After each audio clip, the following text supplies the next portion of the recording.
የዕለተ ረቡዕ ግንቦት 26 ቀን ጤና ይስጥልኝ ተመልካቾች ከሲዳማ ብሮድካስቲንግ ኮርፖሬሽን ለምሽት 1 ሰዓት ያዝንላችሁን ዜናዎች ይዘን ቀርበናል። ከዜናዎቹ ጋር አመለወርቅ ኦሪሶ ነኝ። አብራችሁን ቆዩ። የቀድሞው የኬንያ ፕሬዝዳንት ኡሁሩ ኬንያታና የሥራ ባልደረቦችን በማግኘቴ ታላቅ ደስታ ይሰማኛል ሲሉ ጠቅላይ ሚኒስትር ዶክተር አብይ አህመድ ገለጹ። ጠቅላይ ሚኒስትሩ በማህበራዊ ድረገጻቸው ባሰፈሩት መልእክት ኡሁሩ ኬንያታ የሚመሩት 73 አባላት የያዘውን የአፍሪካ ህብረት የምርጫ ታዛቢ ልዑክ ለዲሞክራሲ ግንባታ ሂደታችን ላበረከቱት አገልግሎትና አስተዋጽኦ የላቀ ምስጋናችንን እናቀርባለን ብለዋል። ዲሞክራሲያዊ ሂደቶች ከአህጉራችን ነባራዊ ሁኔታና ተሞክሮ ጋር የተጣጣሙ እንዲሆኑ ለማድረግ የአፍሪካዊ ተቋማት ቁልፍ ሚና ይጫወታሉ ያሉት ጠቅላይ ሚኒስትር ዶክተር አብይ አህመድ የምርጫ ሂደታችንን ለመደገፍ በመላው ሀገሪቱ ታዛቢዎችን በማሰማራት የምርጫ ታዛቢ ልዑክ ላደረገው ያልተቆጠበ ጥረት እውቅናና አድናቆት እየሰጠን የምልከታውን የተሟላ ውጤት እንጠብቃለን በማለት ሀሳባቸውን አስፍረዋል።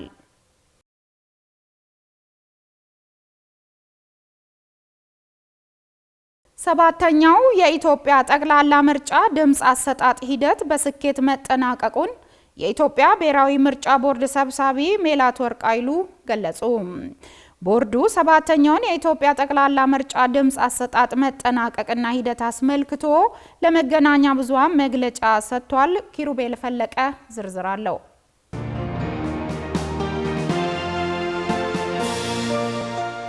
በመግለጫው በሰባተኛው ጠቅላላ ምርጫ ዜጎች በነቂስ ወጥተው ከማለዳ 12 ሰዓት ጀምሮ ድምጻቸውን ሲሰጡ መዋላቸውን ገልጸዋል። አዲስ አበባን ጨምሮ ረጃጅም ሰልፍ የነበረባቸውን የምርጫ ጣቢያዎች እስከ እኩለ ሌሊት 6 ሰዓት ድረስ እንዲቀጥል በማራዘም መራጮች ድምጽ እንዲሰጡ መደረጉን አስታውቀዋል። እንግዲህ ትናንትና በነበረው የድምጽ መስጠት ሂደት የተወሰኑ ምርጫ ጣቢያዎች ወደ ኋላ ዘግይተው ነበረ። በተለይም አዲስ አበባ ዘግይቶ ነበር። የነበረው ችግር በትናንትናው ማታ መግለጫ ለማስረዳት ሞክሬያለሁኝ። በጣም ረጃጅም ሰልፍ የነበረበት ሁኔታ ነበረ። ሌሎቹ ክልሎች አካባቢ ግን በሰዓቱ በ12 ሰዓት የድምጽ መስጫ ሂደቱን አጠናቀው ወደ ቆጠራ ወዲያው ይገቡ አሉ። እንደገና ስለመሸባቸው ደግሞ ቆጠራውን እንደ አዲስ አበባ አይነት አሳድረው ዛሬ ጠዋት ያከናወኑ አሉ። አሁንም ይሄንን እየተነጋገርን እያለን ይሄንኑ የቆጠራ ስራ የሚሰሩ ከፍተኛ ቁጥር ያላቸው የአዲስ አበባ ምርጫ ጣቢያዎች ቆጠራ ላይ ነው ያሉት። ግንቦት 24 ቀን 2018 ዓ.ም የተካሄደው ሰባተኛው የኢትዮጵያ ጠቅላላ ምርጫ ድምጽ አሰጣጥ ሂደትም በስኬት መከናወኑን ገልጸዋል። የኢትዮጵያ ምርጫ ቦርድም የምርጫ ሂደቱን የሚከታተልና የሚቆጣጠር መፍትሄ ሰጪ ልዑክ በተለያዩ ክልሎች በማሰማራት ስኬታማ ስራ መስራቱን ተናግረዋል። በአሁኑ ወቅትም በሲዳማ፣ በጋምቤላ፣ በአማራ ክልል እንዲሁም በሶማሌ ክልልና አዲስ አበባ ከተማ የድምጽ ቆጠራ በሂደት ላይ መሆኑን ገልጸዋል። ለቅሬታዎች መፍትሄ ለመስጠትም በህግ ክፍል በፖለቲካ ፓርቲዎች በስልክ ቁጥርና በምርጫ ታዛቢዎች በሚሰጥ ጥቆማ ከስር በማጣራትና በማረጋገጥ የእርምት እርምጃ መወሰዱን አንስተዋል። እንግዲህ በዚህ ሂደት ቆጠራ ያልጨረሱ ሲዳማ አካባቢ፣ ጋምቤላ፣ አማራ ክልል 1-2 ምርጫ ክልሎች፣ ሶማሌ ክልል እንዳልኩት በጣም ሰፊ በሆነ መንገድ አዲስ አበባ አልተጠናቀቀም። ያው ያልተጠናቀቀበት ምክንያት ትናንትና በነበረው ረጅም ሰልፍ ምክንያት የተከሰተ ዘግይቶ ቦርዱ እንደምታስታውሱት የጊዜ ማራዘሚያም አድርጎ ነበረ። በመጨረሻ በነበረው እስከ ሌሊቱ 6 ሰዓት የጊዜ ማራዘሚያ ሰልፍ ላይ ያሉ ወይም ለመምረጥ እየጠበቁ ያሉት በዛ የምርጫ ሂደት እንዲካተቱ ተደርጎ የድምጽ መስጠት ስራው ተጠናቆ የቆጠራው ስራ በተወሰኑ ምርጫ ጣቢያዎች ተጀምሮ በአብዛኛው ግን አሁን ቆጠራ ላይ ነው ያለው። በዚህ ሂደት ውስጥ እንግዲህ ቦርዱ የተለያዩ ቅሬታዎችን በተለያየ መንገድ ሲያስተናግድ ቆይቷል። ለምሳሌ በህግ ክፍል በኩል በቀጥታ የሚመጡ ጥያቄዎች ወይም ቅሬታዎች አሉ። የፖለቲካ ፓርቲ የስራ ክፍል አማካኝነት የሚመጡ አሉ። በዚህ በቅድመ ማስጠንቀቂያ በመንለው በ6412 ስልክ ቁጥራችን የሚመጡ አሉ። እንደገና ደግሞ ከምርጫ መታዘብ ጋር በተገናኘ የሚሰጠን ጥቆማ እየተከተልን ከስር አስፈላጊ ነው ያልነውን የርምት እርምጃ ቦርዱ ሲሰጥ ቆይቷል። በአሁኑ ጊዜ የድምጽ ቆጠራ ያጠናቀቁ ምርጫ ጣቢያዎች የተሰጠውን ድምጽ በመለጠፍ በአደባባይ ለሕዝብ ይፋ እያደረጉ እንደሚገኝም ገልጸዋል። በቀጣይም በእያንዳንዱ ምርጫ ክልል የተሰጠውን የድምጽ ውጤት በመደመርና በዝርዝር በመመልከት አጠቃላይ ድምር ለሕዝብ ይፋ እንደሚሆን አስረድተዋል። አሁን የሚቀረው ስራ እንደምታውቁት ከየምርጫ ጣቢያው የሚገኘው ድምጽ በየምርጫ ጣቢያ ከተለጠፈ በኋላ ያ ደግሞ ተዳምሮ ወደ ምርጫ ክልል ይሄዳል። በምርጫ ክልል ደረጃ ደግሞ የሚሰራው የማዳመር ስራ ተሰርቶ ለማረጋገጥና ውጤቱን ይፋ ለማድረግ ወደ ዋናው መስሪያ ቤት ቬሪፋይ የማድረግ ወይም የማረጋገጫ ማዕከል እንዲመጣ ይደረጋል። ስለዚህ ዛሬ ባለን ሁኔታ በዚህ ደረጃ ያሉ መረጃዎች ነው ያሉን። በቀጣይነት እንግዲህ እየተከታተልን አስፈላጊ ናቸው የምንላቸውን መረጃዎች ለሚዲያና ለሕዝቡ የምናቀርብ መሆኑን ለመግለጽ እወዳለሁ። ዘገባው የኢትዮጵያ ዜና አገልግሎት ነው። የአውሮፓ ህብረትና አጋር ሀገራት ኢትዮጵያ ያከናወነችውን 7ኛውን ጠቅላላ ምርጫ ሂደትን አደነቁ። መቀመጫቸውን አዲስ አበባ ያደረጉት የህብረቱ አባል ሀገራትና በኢትዮጵያ የካናዳ የኖርዌይና ስዊዘርላንድ ኤምባሲዎች ምርጫውን አስመልክተው የጋራ መግለጫ አውጥተዋል። በመግለጫቸውም የኢትዮጵያ ብሔራዊ ምርጫ ቦርድ የምርጫ አስፈጻሚዎችን፣ የፖለቲካ ፓርቲዎች እጩዎችና የሲቪል ተቋማት ጠቅላላ ምርጫው በስኬት እንዲካሄድ ያደረጉትን አስተዋጽኦም እንዲሁ አድንቀዋል። የአፍሪካ ህብረትና የምስራቅ አፍሪካ የልማት በይነ መንግስታት ኢጋድ በምርጫው ላይ የነበራቸውን የታዛቢነት ሚና እውቅና መስጠታቸውንም ሀገራቱ አረጋግጠዋል። ኢትዮጵያ ጠቅላላ ምርጫ አድርጋለች። በዚህ ምርጫ 54 ሚሊዮን ኢትዮጵያውያን የምርጫ ካርድ የወሰዱ ሲሆን አብዛኞቹ የምርጫ ካርዳቸውን በአግባቡ ተጠቅመውበታል።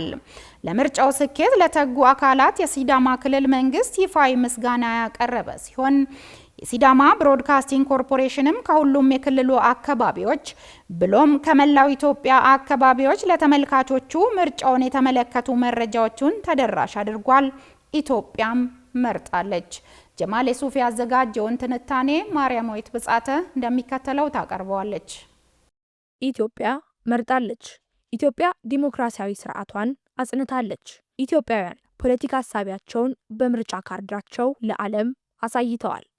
የኢትዮጵያ የምርጫ ታሪክ ከ35 ዓመታት ብዙም ያልዘለለ ነው። ዲሞክራሲያዊ ስርዓታችን ብዙም የዳበረ ባይሆን ከጊዜ ወደ ጊዜ መሻሻሎችን እያስመዘገበ ነው።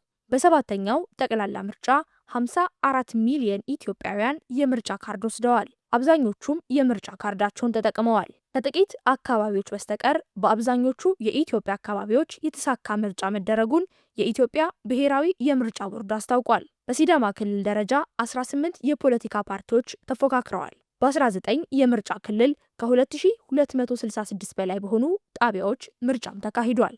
በመላው የክልሉ አካባቢዎች ዴሞክራሲያዊ ምርጫ በሰላማዊ መንገድ ተካሂዷል። በሚሊየን የሚቆጠሩ የሲዳማ ክልል መራጮች በሰለጠነ መንገድ የምርጫ ካርዳቸውን ተጠቅመዋል። ከንጋት 12 ሰዓት ጀምረው እስከ እኩለ ሌሊት ድረስ በምርጫ ጣቢያዎች በመገኘት ቁርና ብርዱን፣ ፀሐይና ሀሩሩን በመቋቋም ለኢትዮጵያ ዴሞክራሲያዊ ስርዓት መጎልበት የዜግነት ግዴታቸውን ተወጥተዋል። በሁሉም የምርጫ ጣቢያዎች የወጣቶች የነቃ ተሳትፎ አስደናቂ ነበር። የዕድሜ ባለጸጎችና ሴቶችም በፍላጎትና በሀገራዊ ስሜት የዜግነት ግዴታቸውን ሲወጡ ተመልክተናል። የሲዳማ ክልል ርዕሰ መስተዳደር አቶ ደስታ ሌዳሞ ጠቅላላ ምርጫው የመላው ዓለምን ትኩረት እንደሳበ በማንሳት ምርጫው እንዳይሳካ የተሰለፉ አፍራሽ ኃይላት የተጉ ቢሆንም በኢትዮጵያውያን ስክነትና አስተውሎት በስኬት መጠናቀቁን አብስረዋል። ለ7ኛው ጠቅላላ ምርጫ ስኬት አዎንታዊ ሚና ለተጫወቱት ዜጎች በሙሉ ምስጋና አቅርበዋል። የክልሉ ፖሊስ ጠቅላይ መምሪያ አዛዥ ኮሚሽነር ተስፋይ ዴቢሶ በተመሳሳይ ባስተላለፉት መልእክት ምርጫው በሲዳማ ክልል ያለምንም ኩሽታ በሰላም መጠናቀቁን አረጋግጠዋል። ለዚህ ደግሞ የክልሉ የጸጥታ አካላትና የህብረተሰብ ጥምረት ወሳኝ ሚና መጫወቱን አስረድተዋል። የሲዳማ ብሮድካስቲንግ ኮርፖሬሽን ኤስቢሲ ምርጫውን በተመለከተ ከምዝገባው ሂደት ጀምሮ በርካታ ትምህርትና መረጃ ሰጪ ዜናዎችና ፕሮግራሞችን አሰራጭቷል። በምርጫው ዕለት ደግሞ በተለየ አቀራረብ ከመላው የክልሉ ዞኖችና ወረዳዎች ብሎም ቀበሌያትን ጭምር የምርጫ ዘገባዎችን ለአድማጭ ተመልካችና አንባቢያን በማድረስ የተጣለበትን ኃላፊነት ለመወጣት ተግቷል። በየምርጫ ጣቢያዎች በመገኘት መራጮች ሀሳባቸውን ለብዙሃኑ እንዲያደርሱ አድርጓል። በተለየ ሁኔታ በርከት ያሉ ሀገራዊና ክልላዊ የተፎካካሪ ፓርቲ አባላትን በማግኘት ምርጫውን በተመለከተ ሀሳባቸውን እንዲያጋሩ ሁኔታዎችን አመቻችቷል። በበርካታ የምርጫ ጣቢያዎች የኤስቢሲ ሪፖርተሮች መራጮችን በማነጋገር የምርጫው ድባብ ተደራሽ ተደርጓል። ግንቦት 24 ኢትዮጵያ መርጣለች። በዚሁ ቀን ኢትዮጵያ አሸንፋለች። የኢትዮጵያ ሀገራዊ ምክክር ኮሚሽን ዜጎች በቁልፍ ሀገራዊ ጉዳዮች ላይ በመምከር ጠንካራ ሀገረ መንግስት የሚገነቡበትን እድል እየፈጠረ መሆኑን የኮሚሽኑ ምክትል ዋና ኮሚሽነር ሂሩት ገብረስላሴ ገልጸዋል። ዘዳግም መኮንን ዝርዝር አለው። ኢትዮጵያ በዜጎች መካከል ለዘመናት ተዘለቁ መሰረታዊ የሀሳብ ልዩነቶችን በሰለጠነ ምክክር መፍትሄ በመስጠት ዘላቂ ብሔራዊ መግባባትን ለመፍጠር በወሳኝ ምዕራፍ ላይ ትገኛለች። ለዚህም በ2014 ዓ.ም ሀገራዊ ምክክር ኮሚሽንን በማቋቋም በሀገር ውስጥና በውጭ ሀገራት ከሚኖሩ ኢትዮጵያውያን ጋር ስኬታማ የአጀንዳ ማሰባሰብና ተሳታፊ ልየታ የምክክር መድረክ አካሂዷል። በአሁኑ ወቅት ዋናውን ሀገራዊ የምክክር ጉባኤ ማካሄድ የሚያስችል አጀንዳ የማደራጀትና ግብዓት የማሰባሰብ ወሳኝ ምዕራፍ ላይ ይገኛል። የኢትዮጵያ ሀገራዊ ምክክር ኮሚሽን ምክትል ዋና ኮሚሽነር ሂሩት ገብረስላሴ ለኢዜአ እንዳሉት በኢትዮጵያ የሀሳብ ልዩነትን በሰለጠነ የምክክር ስርዓት መፍትሄ መስጠት የሚያስችል ምህዳር ተፈጥሯል። የኢትዮጵያ ሀገራዊ ምክክር ያለፈባቸው ወሳኝ ምዕራፎችም በሀሳብ የበላይነት የተመሰረተ ምክክር በማድረግ በዋና ዋና ሀገራዊ ጉዳዮች ላይ ብሔራዊ መግባባትን መፍጠር እንደሚቻል ያመላከተ መሆኑን ገልጸዋል። ዜጎችም በመሰረታዊ ሀገራዊ ጉዳዮች ላይ በመምከር ብሔራዊ መግባባትና ጠንካራ ሀገረ መንግስት መገንባት የሚችሉበትን ስልጡን የጠረጴዛ ዙሪያ ምክክር እንዲጎለብት እያደረገ መሆኑን ተናግረዋል። በምክክር ሂደቱም የተለያዩ የህብረተሰብ ክፍሎች በሚያደርጉት የነቃ ተሳትፎ የተለያዩ አመለካከቶችና አጀንዳዎች በነጻነት የሚንሸራሸርበት እድል ተፈጥሯልም ብለዋል። ሰፊው ህዝብ በዚህ ሂደት ተካቶ እሱም በሀገሩ ጉዳይ ላይ ያለውን ፍላጎት፣ ምኞት የሚገልጽበት መድረክ እንዲሆን ነው የፈለግነው። አሁን እኛ ለጊዜው ድራፍት አጀንዳ ብለን የያዝነውን ባለድርሻ አካላትን ማለት ሀገራዊ ባለድርሻ አካላቶችን እያነጋገርን ነው። ለምን እኛ ያዘጋጀነው አጀንዳ ይሄ ነው፣ ምንድን ነው አስተያየታችሁ በማለት ከሁሉም ባለድርሻ አካላት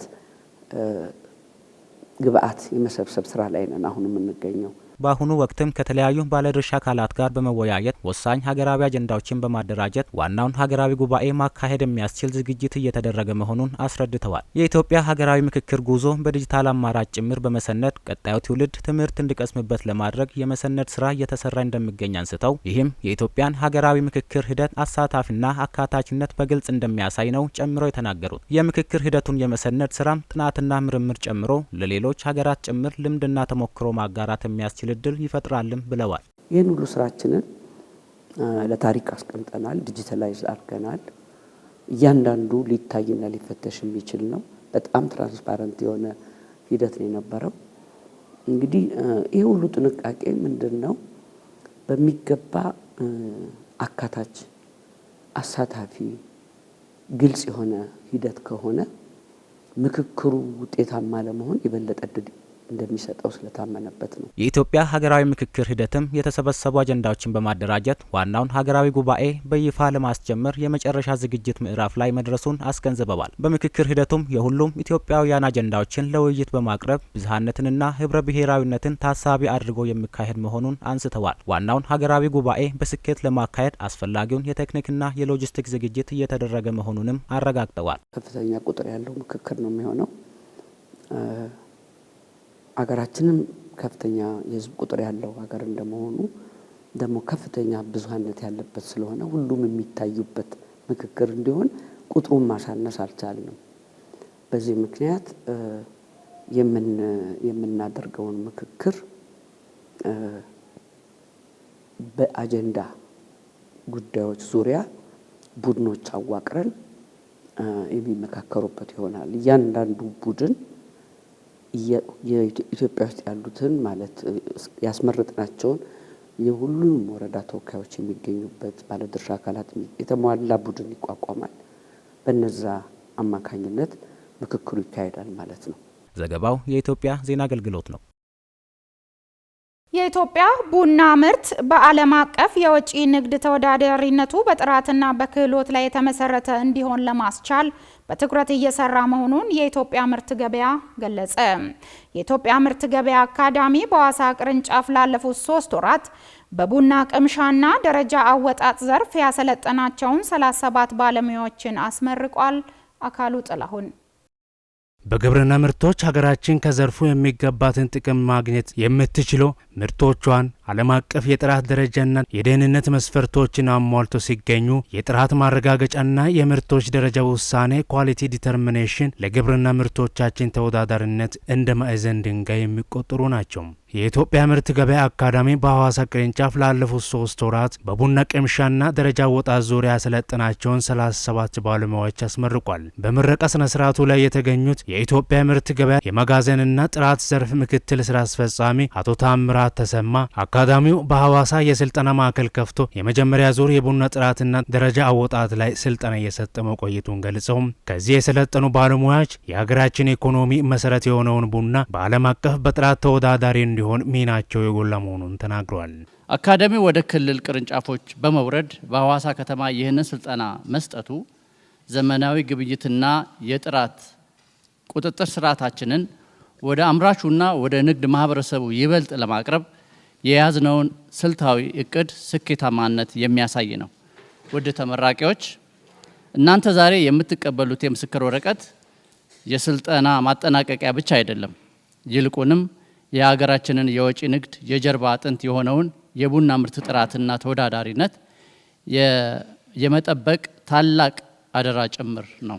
በ2015 የተመሰረተው አካዳሚው በአሁኑ ወቅት ከሀገርም አልፎ አህጉራዊ የእውቀትና የልህቀት ማዕከል የሆነ ነው ብለው እስካሁን ባለው ሂደት ከ3200 በላይ ሰልጣኞችን በተለያዩ ዘርፎች ማፍራት እንደቻለ አስረድቷል። የኢትዮጵያ ምርት ገበያ ዛሬ ላይ የሀገር ውስጥ የንግድ መድረክ ብቻ አይደለም። ከ2015 ዓ.ም ጀምሮ በልዩ ትኩረት የተጀመረው የአካዳሚያችን በአሁኑ ወቅት አህጉራዊ እውቀትና የክህሎት ማዕከል መሆን ችሏል። እስካሁን ባለው ሂደት 3200 በላይ ሰልጣኞችን በተለያዩ የሙያ ዘርፎች ማፍራታችን ትልቅ ስኬት ነው። የኢትዮጵያ ምርት ገበያ አካዳሚ ኃላፊ አቶ በረከት መሰረት ምርት ገበያው 4 ዋና ስራዎች ምርት መቀበልና ደረጃ ማውጣት፣ ግልጽ የግብይት ስርዓት መዘርጋት፣ ክፍያና ምርት ልውውጥን ማስተካከል እንዲሁም የገበያ መረጃ የማሰራጨት ስራ እየሰራ መቆየቱን ገልጿል። እየሰጠን ያለነው በኢትዮጵያ ምርት ገበያ ስልጠናዎቹ በዋናነት በ4-5 ክፍሎች የተከፈሉ ናቸው። አንደኛው የቡና ጥራት ቁጥጥርና ደረጃ አወጣጥን የተመለከተ ስልጠና ነው። ዛሬ በሐዋሳ ደረጃ የመጀመሪያ ባቾቹን እያስመረቅን ያለነው ስልጠና ነው። ይህ ስልጠና እንግዲህ በዋናነት የምርት ጥራትን በተለይም የቡና ጥራትን ከማስጠበቅና በዓለም አቀፍ ገበያ ላይ ተወዳዳሪ ከማድረግ አንጻር ምርት ገበያው የሚሰራውን ስራ አጠናክሮ መሄድ የሚችልበትና የሀገራችንን በውጭ ንግድ ደረጃ በጥራት ተወዳዳሪ መሆን እንድትችል የራሱን አሻራ እያበረከተበት የሚገኘው ነው። ሌላኛው ስልጠና የኤክስፖርት ቢዝነስ አሰራርን በተመለከተ የምንሰጠው ስልጠና አለ። ሶስተኛው ስልጠና የኦንላይን ትሬድ ስልጠና ነው። እንግዲህ ምርት ገበያው የግብይት መድረክ ነው። ገዥና ሻጮች ተገናኝተው የሚገበያዩበት። በሀገራችን የጥራጥሬና ቅባት እህል ምርቶች ከፍተኛ ድርሻ ስላላቸው ይህንን ጥራት ከማስጠበቅ አንጻር የምንሰጠው ስልጠና አለ።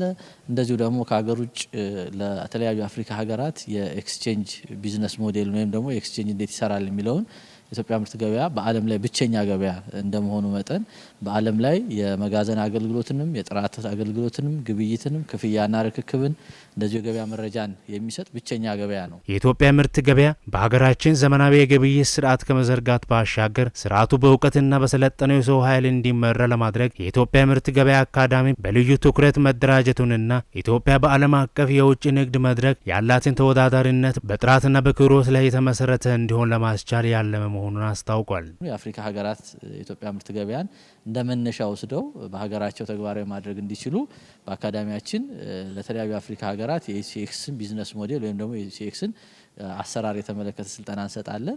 በዚህም በቅርቡ ባለፈው ሳምንት ለናይጄሪያ ኮሞዲቲ ኤክስቼንጅ እና ኒርሳል ለሚባል በናይጄሪያ በዚህ ኮላተራላይዝድ በሆነ ወይም ደግሞ ማስያዣን ተከትሎ የስጋት አስተዳደርን ማኔጅ ለሚያደርግ አንድ ተቋም ስልጠና የሰጠንበት አጋጣሚ አለ። ስለዚህ በሀገር ውስጥ አጠቃላይ ቢዝነስ ሞዴላችን እንደዚህ ደግሞ ከሀገር ውጭም ባሉ አፍሪካ ሀገራት ደግሞ የኢትዮጵያ ምርት ገበያን ስኬቶች እንዴት ማስፋት ይቻላል ለሚለውና እንደ ሀገርም አሁን ላይ አፍሪካ አህጉራዊ ነጻ ንግድ ቀጠና ላይ ኢትዮጵያ ገብታ ሊኖራት የሚገባውን በፖለቲካውም በኢኮኖሚ ያላት የፓን አፍሪካ የመሪነት ሚና በኤክስቼንጅ ቢዝነስ ወይም ደግሞ በምርት ገበያም ላይ መጠናከር እንዲችል ለማድረግ የሚያስችሉ ስራዎችን እየሰራን እንገኛለን። ሰልጣኝ ተመራቂዎችም የኢትዮጵያ የቡና ምርት ጥራትና ደረጃ አወጣጥ ላይ በብቃት በመስራት የኢትዮጵያ ቡና በዓለም አቀፍ ገበያ ተፈላጊና ተወዳዳሪ እንዲሆን የሚያስችል ስልጠና መውሰዳቸውን ተናግረዋል። ይህን የቡና ቅምሻ ስልጠና ከወሰድን ጊዜ ጀምሮ ብዙ ነገሮችን መረዳት ችለናል። ምክንያቱም አግሮኖሚ ፓርቱ ላይ የእርሻው ላይ እና ፕሮሰሲንጉ ላይ የቡና አዘገጃጀት ሂደቱ ላይ ረዥም ዓመት ስንሰራ ቆይተናል። ሆኖም ግን መጨረሻው የቡና ውጤት መገለጫው እዚህ ጋር ካፒንጉ ላይ ሲደርስ ነው። የቡና እዛ በጥራት የተዘጋጀ ቡና በትክክል በእንክብካቤ እዚህ ጋር የደረሰ ቡና በቅምሻ ነው ሊለይ የሚችለውና በዚህ ስልጠና በጣም ጥሩ የሆነ ግብዓት ማግኘት ችለናል።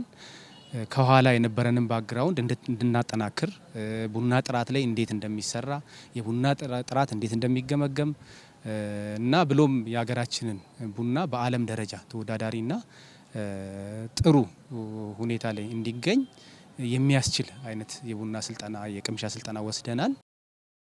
ተመልካቾች ከሲዳማ ብሮድካስቲንግ ኮርፖሬሽን ለምሽት 1 ሰዓት ያዝንላችሁን ዜናዎች ወደ እናንተ አቀረብን። ከዜናዎቹ ጋር አመለወርቅ ሪሶ አብሬያችሁ ቆይታ አደረኩኝ። ከቀሪ የጣቢያችን ዝግጅቶች ጋር መልካም ምሽት።